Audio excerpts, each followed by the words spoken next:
Guys, একটা subscriber আমাকে comment করেছে পিকে 10টা কিল করতে। চলো করা যাক।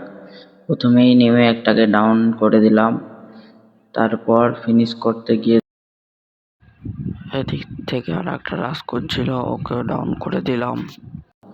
তারপর এদিকে এসে আর একটা বান্ধব নিয়ে ওকে নক করে দিলাম। তারপর দেখি তার টিমমেট আবার আসছে ওকে রিভাইভ করতে, তখন গিয়ে আবার ওকে মেরে দিলাম।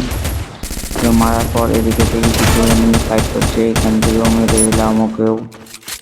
তারপর দেখছি একটা এনিমি পালাচ্ছিল, তখন তাকেও ধরতে গেলাম, গিয়ে দেখছি গাছের পেছনে বসে আছে, ওকেও মেরে দিলাম। এখন আমার 7টা কিল হয়ে গেল।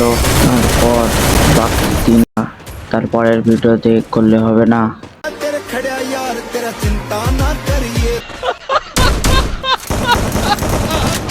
मतलब वो अलग ही लेवल का बंदा था।